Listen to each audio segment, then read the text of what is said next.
नमस्ते, म प्रज्ञा। टेकपानाको weekly take अपडेटमा यहाँलाई स्वागत छ।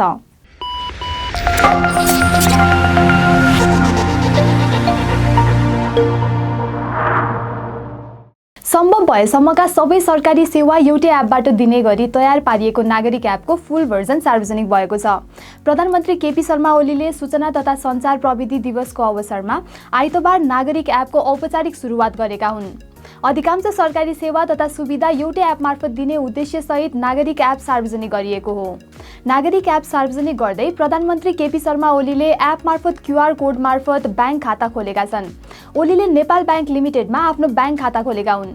यो सँगै अब नागरिक एपबाटै अनलाइनबाट ब्याङ्कको खाता खोल्न सकिने भएको छ।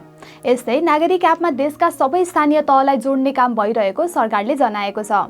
नागरिक एपमा स्थानीय तहको सुविधा उपलब्ध भएसँगै त्यसबाट स्थानीय तहमा बुझाउनु पर्ने कर रकम समेत तिर्न सकिनेछ। नागरिक एपमा नागरिकता, राहदानी, मतदाता परिचय पत्र, प्यान, शैक्षिक प्रमाणपत्र जस्ता नागरिकका प्रमाणित विवरण छन्। स्वास्थ्य बीमा, नागरिक लगानी कोष, कर्मचारी सञ्चय कोष र सामाजिक सुरक्षा कोषमा रहेको आफ्नो विवरण हेर्न सकिने सुविधा पनि नागरिक एपमा उपलब्ध छ।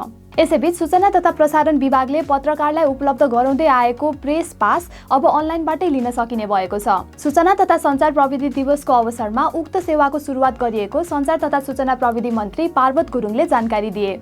यसअघि पासकै लागि विभागको कार्यालयसम्म पुग्नुपर्ने बाध्यता थियो। विभिन्न क्षेत्रमा क्रियाशील युवाहरूले online support system covid connect Nepal सञ्चालन गरेका छन्। कोरोना भाइरसको संक्रमण तीव्र गतिमा बढिरहेको बेलामा भारतमा जस्तो भयावह अवस्था आउन नदिन यो सेवा सञ्चालनमा ल्याइएको हो। कोभिड कनेक्ट नेपालले देशभरका कोभिड संक्रमितहरूलाई आवश्यक शय्या, आइसियु, अक्सिजन, भेन्टिलेटर, बेड र एम्बुलेन्ससँग जोडिदिने काम गर्छ। सहयोगका लागि संक्रमितका आफन्तहरूबाट रिक्वेस्ट आएपछि टिमका स्वयंसेवकहरूले रिक्वेस्ट अस्पतालको प्रिस्क्रिप्सनलाई भेरिफाई गरेर सुविधाहरू रेकमेन्ड गर्छन्। कोभिड कनेक्ट नेपाल अभियानले तत्काल सेवा चाहने संक्रमितका लागि सहजीकरण गरिरहेको छ। 8 जनाबाट सुरु भएको यो अभियानमा अहिले 100 जना भन्दा बढी आबद्ध भइसकेका छन्। वैदेशिक रोजगार विभागले शुक्रबारदेखि अर्को सूचना जारी नभएसम्मका लागि अनलाइन मार्फत मात्रै श्रम स्वीकृति दिने निर्णय गरेको छ। विभाग मातहतका कार्यालयमा भौतिक रूपमा उपस्थित भएर दिइने सेवाहरू स्थगन गर्ने निर्णय गरिएको विभागले जनाएको छ। यस अन्तर्गत अन्तिम श्रम स्वीकृति, वैधानिकीकरण तथा नयाँ श्रम स्वीकृति र भौतिक रूपमा उपस्थित भई लिइने पुनः श्रम स्वीकृति परेका छन्। सरकारले जारी गरेको निषेधाज्ञा अवधिभर विभाग मातहतका कार्यालयमा भौतिक रूपमा उपस्थिति भएर दिइने सेवा स्थगन गरिएको विभागका महानिर्देशक कृष्ण प्रसाद दवाडीले जानकारी दिए। विभागको निर्देशन अनुसार ताजल स्थित वैदेशिक रोजगार कार्यालयले एक सूचना जारी गर्दै अनलाइन मार्फत पुनः श्रम स्वीकृति लिने र सेवाग्राही उपस्थित हुन नपर्ने जस्ता कार्य सीमित सेवा प्रवाहका रूपमा निरन्तरता दिने व्यवस्था मिलाएको जनाएको छ। नेपालमा कोभिड-19 को दोस्रो भेरिएन्ट तीव्र रूपमा फैलिरहँदा आम सञ्चारबाट सूचना सम्प्रेषण गर्दा विशेष सजगता अपनाउन प्रेस काउन्सिलले आग्रह गरेको छ। काउन्सिलले एक सूचना जारी गर्दै कोरोना संक्रमित र मृतकको पहिचान झल्किने तस्बिर र भिडियो सञ्चार माध्यम तथा सामाजिक सञ्जालमा पोस्ट नगर्न आग्रह गरेको हो। कोरोना संक्रमित र मृतकको पहिचान खुल्ने गरी तस्बिरहरूले आफन्त र परिवारजनमा नकारात्मक असर पर्ने काउन्सिलको भनाइ छ।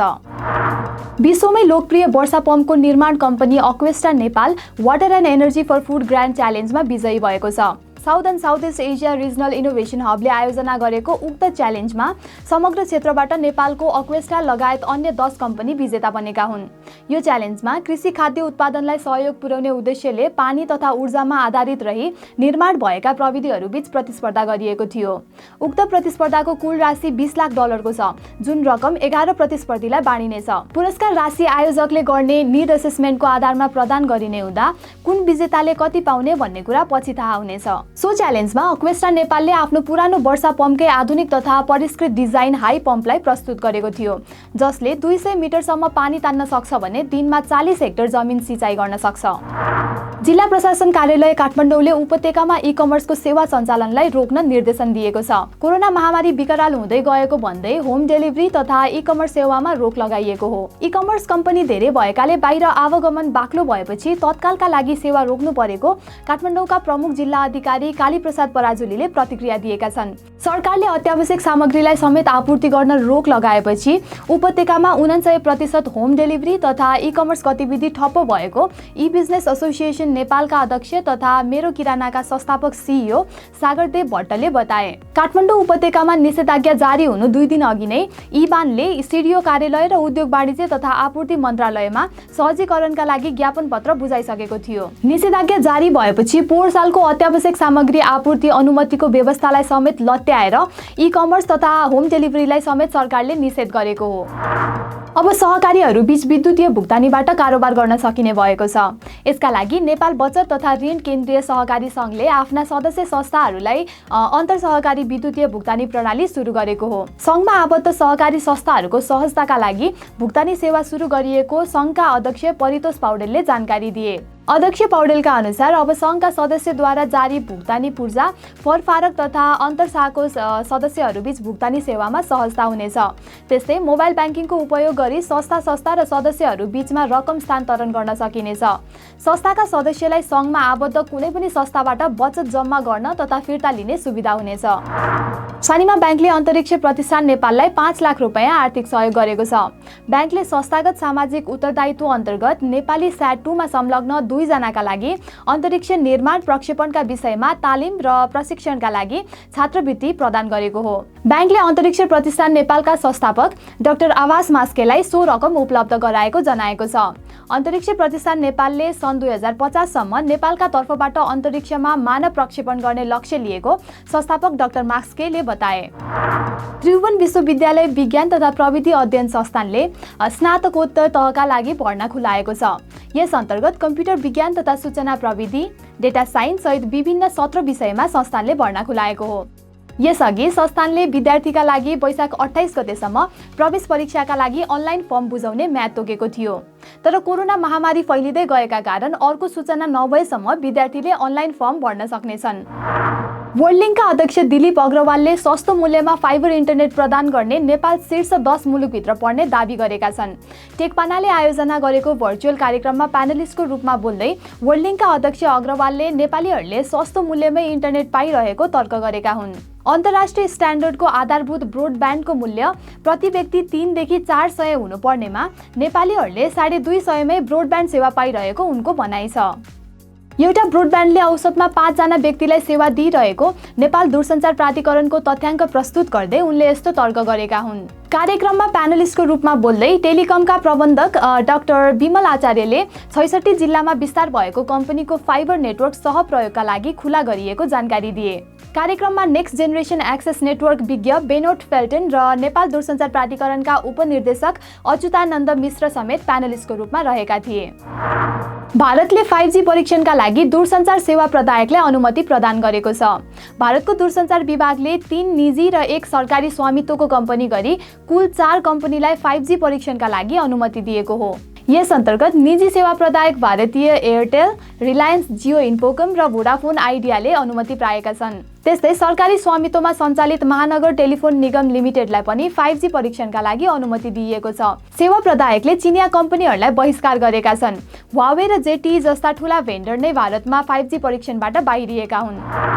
बिल गेट्सले $2.4 बिलियन अर्थात् 2 खर्ब 83 अर्ब रुपैयाँ भन्दा बढीको स्टक मेलिन्डाको नाममा ट्रान्सफर गरेका छन्। मेलिन्डासँग सम्बन्ध विच्छेद भएपछि बिल गेट्सले कोका-कोला बोटलर, मेक्सिकन ब्रोडकास्टर र अन्य कम्पनीको स्टक मेलिन्डाको नाममा नामसारी गरेका हुन्। मेलिन्डाले फाइल गरेको डिभोर्स पिटिसनमा सम्बन्ध विच्छेदसँगै सम्पत्ति र ऋणभार दुवैको अनुपातिक विभाजनमा समेत जोडीले सहमति जनाएका छन्।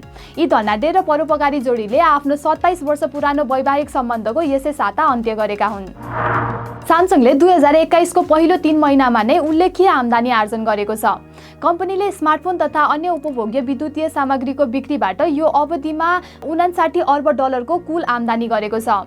यसबाहेक कम्पनीले खुद नाफा मात्र $8 अर्ब 46 करोड गरेको छ। कम्पनीले अघिल्लो वर्षको सोही अवधिमा $49 अर्ब 95 करोड को आम्दानी गरी $5 अर्ब 82 करोड खुद नाफा कमाएको थियो। अघिल्लो अवधिको तुलनामा यस वर्ष नाफा 45% ले वृद्धि भएको छ। 2020 को पहिलो त्रैमासिकमा कोरोना भाइरसका कारण बजार र उपभोक्ता प्रभावित भएका कारण यस वर्षको पहिलो त्रैमासिकको तथ्याङ्कमा धेरै फरक परेको कम्पनीले बताएको छ। अमेरिकी टेलिकम कम्पनी भेरिजनले आफ्नो मिडिया ग्रुप एओएल र याहू बिक्री गर्ने भएको छ। एपोलो ग्लोबल म्यानेजमेन्टले 5 अर्ब डलरमा एओएल र याहूको स्वामित्व लिने भएको हो। इन्टरनेटको सुरुवाती चरणका साम्राज्यका रूपमा रहेका एओएल र याहूको सम्पत्ति भेरिजनले हस्तान्तरण गर्ने गरी हालै सम्झौता भएको छ। भेरिजनले यो बिक्री पूर्ण रूपमा गरेको भने होइन। याहू र एओएल बिक्री गरेको भए तापनि कम्पनीको 10% हिस्सेदारी भने कायमै रहनेछ। अब यसलाई पूर्ण रूपमा याहूका रूपमा रिब्रान्डिङ गरिने जनाइएको छ। यस बिक्रीमा याहू र एओएल अन्तर्गत रहेका टेकक्रन्च, याहू फाइनान्स र इनग्याजेट लगायतका अनलाइन मिडिया ब्रान्ड रहेका छन्, जसलाई कम्पनीले जम्मा 5 अर्ब डलरमा बिक्री गरेको हो। बेलायतको दूरसञ्चार नियामकले ट्रु कलर जस्ता कलर आइडी एप प्रयोग नगर्न आग्रह गरेको छ। यस्ता कलर आइडी मार्फत प्रयोगकर्ता विभिन्न साइबर अपराधको शिकार हुने गरेको भन्दै नियामकले प्रयोग नगर्न आग्रह गरेको हो। अफकमका निर्देशक ह्यू सन्डर्सले व्यक्तिको पहिचानका लागि कलर आइडी प्रयोग नगर्न बताएका हुन्। गलत मनसाय भएका व्यक्तिहरूले कलर आइडीमा आफ्नो परिचय परिवर्तन गर्ने गरेका छन्, जसलाई स्पुफिङ भनिन्छ, जसले तपाईलाई परिचित बनेर झुक्याइरहेको हुन्छ। एलन मस्कको कम्पनी स्पेसएक्सले पाएको लुनार ल्यान्डिङ सिस्टम निर्माण परियोजनाको ठेक्का नासाले रोका गरेको छ। परियोजनाको बिडमा प्रतिस्पर्धा गरेका कम्पनीले नासाको निर्णयमाथि पुनरावलोकनको माग गर्दै अकाउन्टेबिलिटी कार्यालयमा निवेदन दिएपछि यो परियोजना ठेक्का हाललाई रोका गरिएको हो। ठेक्का रोका भएका कारण स्पेसएक्सले काम अगाडि बढाउन पाउने छैन।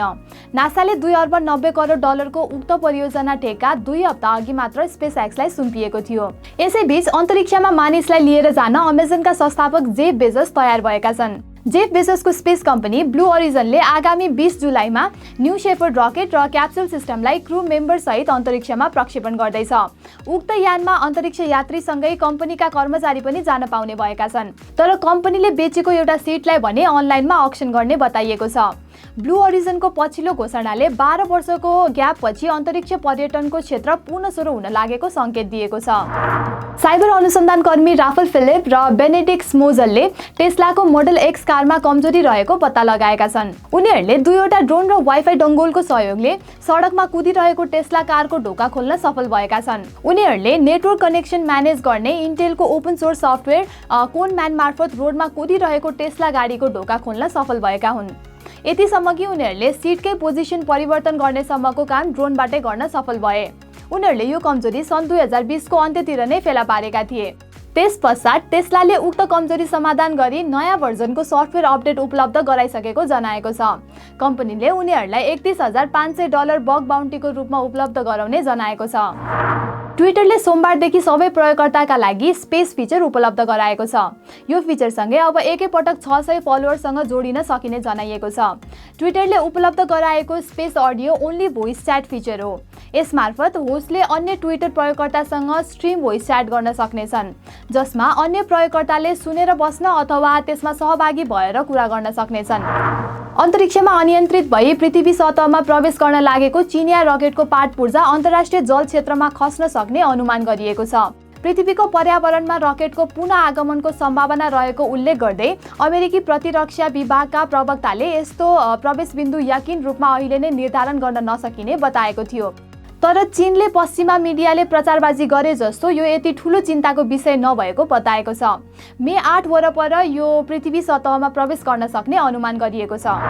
हस्त टेकपानाको विकली टेक अपडेट आजको लागि यति नै। प्रविधिबारे थप जानकारीको लागि हाम्रो अफिसियल वेबसाइट techpana.com भिजिट गर्नुहोला। साथसाथै हामीलाई युट्युब, फेसबुक र टिकटकमा पनि फलो गर्नुहोला। धन्यवाद।